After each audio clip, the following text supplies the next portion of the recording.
জামাইয়ের নাকি গরুর মাংসের জুড়ি বোনা খাইতে ইচ্ছে করে। এখন গরুর মাংস পাই কই? ফ্রিজে তো কোনো গরুর মাংস নাই। দুদিন পরেই তো কুরবানির ঈদ, এখন আবার গরুর মাংস কিনতে যাব কেন? তাই বুদ্ধি কাটিয়ে এই রেসিপিটা বানিয়ে দিলাম। সেই তো বুঝতেই পারেনি এটা যে কিসের মাংস ছিল।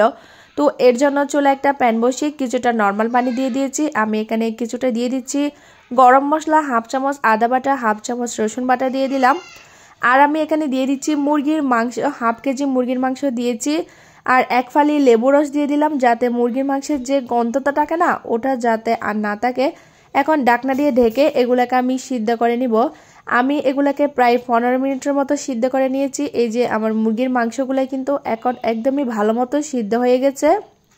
এখন এগুলাকে আমি তুলে দিচ্ছি পানিটা ঝরিয়ে। আর আমি এখানে একটা স্ট্যান্ডের মধ্যে এগুলাকে রেখে দিব যাতে এক্সট্রা পানিটুকু ঝরে যায়।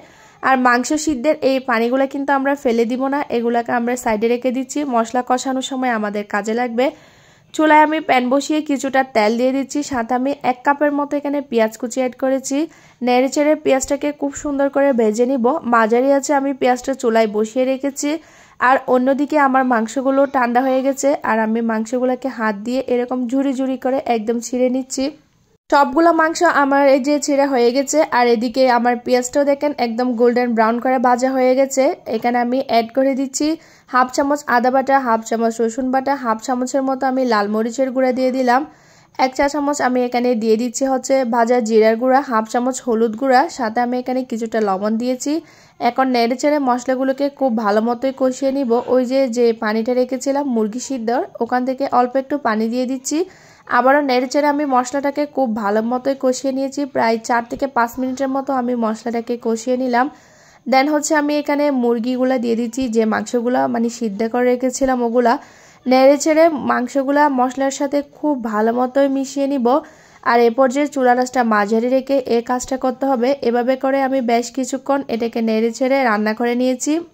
মুরগির মাংসের বুকের অংশটা খেতে কিন্তু ভালো লাগে না, আমি প্রায় সময় এই রেসিপিটা মুরগির মাংসের বুকের অংশটা দিয়েই করতাম।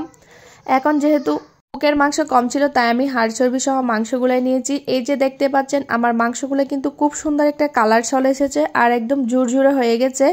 আমি কিন্তু এখানে কয়েকটা কাঁচামরিচ অ্যাড করেছিলাম।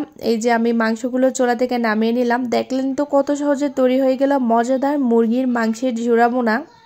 সাদা ভাত, পোলাও কিংবা রুটি, পরোটা এটা দিয়ে খেতে কিন্তু অনেক বেশি মজার লাগে। আমার বাচ্চারা তো এটা এমনি শুকনো শুকনোই খেয়ে ফেলে। আর আজকে তো জামাইকে এটা রান্না করে দেওয়ার পর সেই কিন্তু কনফিউজ ছিল এটা মুরগির মাংস নাকি গরুর মাংস। অনেক বেশি মজার হয়েছিল এটা। যারা এখনও এই রেসিপিটা ট্রাই করেননি অবশ্যই একবার হলেও ট্রাই করে দেখবেন, ইনশাল্লাহ আপনাদের কাছেও ভালো লাগবে।